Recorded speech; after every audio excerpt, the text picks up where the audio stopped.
On the edge of the Mediterranean Sea, this is the Port of Beirut, a gateway to this city, to this country, and a symbol of a smouldering crisis.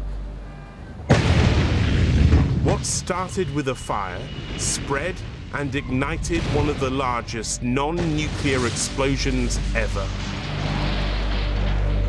Reminders are everywhere, but some of the scars are unseen by the outside world. More than a year on, families are waiting for justice. William Noon's brother was a firefighter on duty when he was killed in the blast. أنا قبل الانفجار 4 أيام كنت مواطن طبيعي عندي شغلي الخاص. من بعد 4 أيام أنا موقف كل شيء، هدفي الوحيد هو نبش على الحقيقة تبع 4 أيام. سبب واحد لما نشوف مين عم بيعرقل العدالة بظن إنه كل حدا عم يتضرر من التحقيق أو بنظره هو. The road to the truth is a long one. The progress of a judicial investigation has been slow. Tension is growing. Families of the victims are talking to the media to raise awareness and to push for those responsible to be held to account. هناك نحن مصرين على العدالة لأنه إذا ما فيش عدالة بانفجار مرفأ بيروت ولا قضية رح توصل للعدالة بلبنان، رح يضلوا نفس الحاكمين هن حاكمين. هناك نحن مصرين على العدالة، الطبقة السياسية الحاكمة الفاشلة اللي أثبتت فشلها تروح يجي حدا جديد بركي البلد بيزبط. First came the shock of the Beirut explosion, but what followed next were a series of aftershocks, political and social and economic. And what happened here was meant to be a moment which galvanized change. And for many Lebanese people, it certainly did that, just change in the wrong direction. After the country's 15-year civil war ended in 1990, peace was achieved by forming a government based on a sectarian power-sharing structure. This model has proven to be deeply flawed.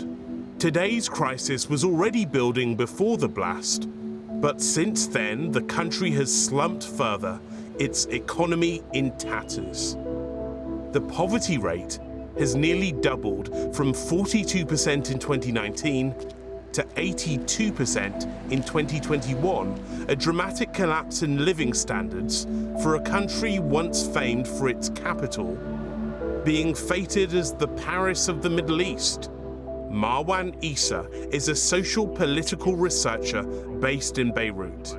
At the moment, the country is in a very dystopian state, economically, socially, even politically, at the level of political change.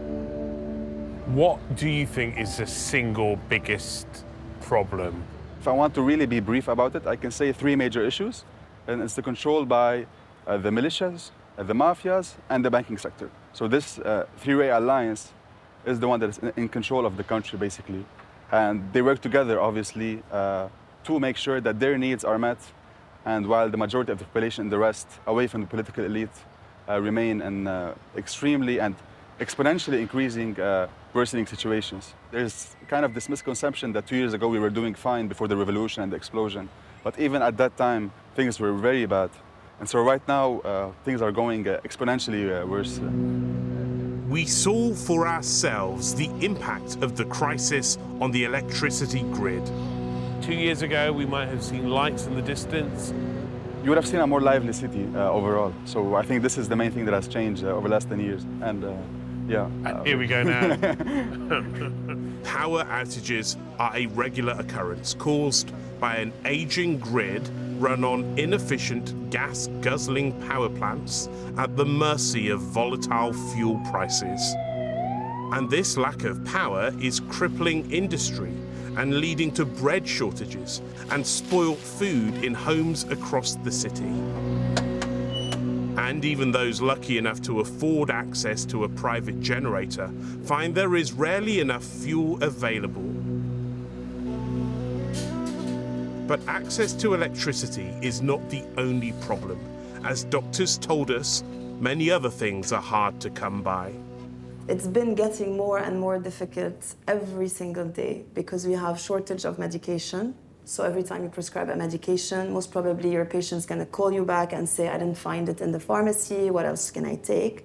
You have shortage of doctors, so sometimes when you wanna refer your patient for a specific treatment, the doctor has left the country. Anyone that has a diploma and it's easy to leave, they're going to leave. And where will that leave Lebanon? Emptiness, I think.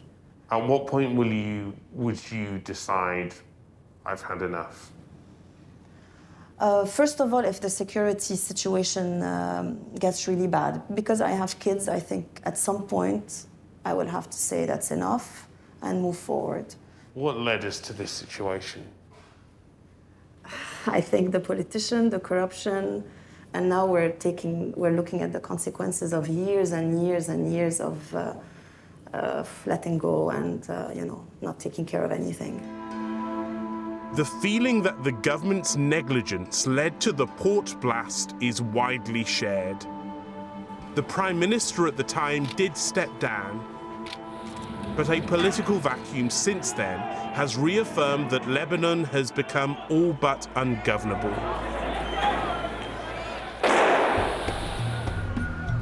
The rate of inflation in Lebanon is one of the highest in the world. The World Bank stating it is one of the most severe economic crises of the last 150 years. The Lebanese pound has lost 90% of its value against the dollar. Hello.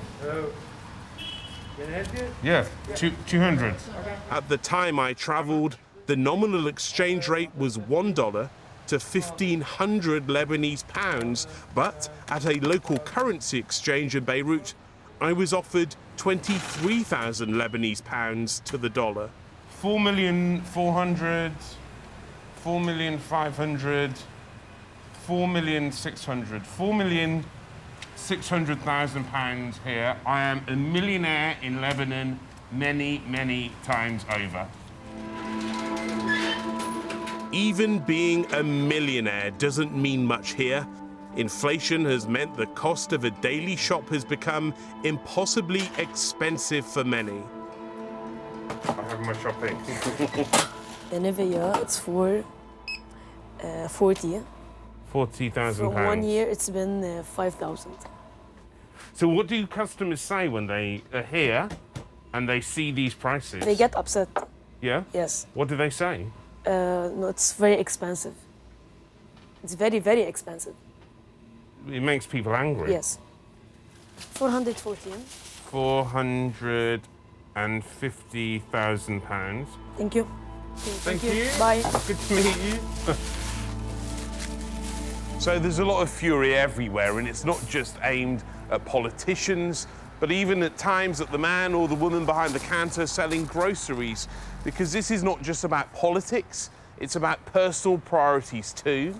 It's about questions like whether or not to eat. Whilst there are signs of reconstruction across the areas affected, many young people have simply given up hope of finding a future here. Mohammed Alam is 22, a student with just two preoccupations, whether to become an architect or a tattoo artist, and whether to leave Lebanon in a few years or to go in the coming weeks. If the crisis hadn't happened, would you have stayed here in Lebanon? Yeah, of course. Like, would you rather leave your family and country? Everyone was doing good, and till the moment the revolution started, yeah, like everything stopped, and no one is working anymore. Everything is more expensive right now, and that's it. Like, you can't move on. And if you leave Lebanon, this is something that you won't do easily. I worked hard to reach this point, and it's going to be hard to leave it just like this because of money. The dream here was of coexistence and cooperation, a power-sharing government that could create peace and stability. But the blast revealed there was endemic corruption and a failing state. As the country faces an election in March, is there hope that this extraordinary nation can right itself and rediscover its equilibrium? People seem exhausted. The blast at the port was only part of that. Only justice for the families of the victims and some political change in the upcoming elections might provide hope to many Lebanese people.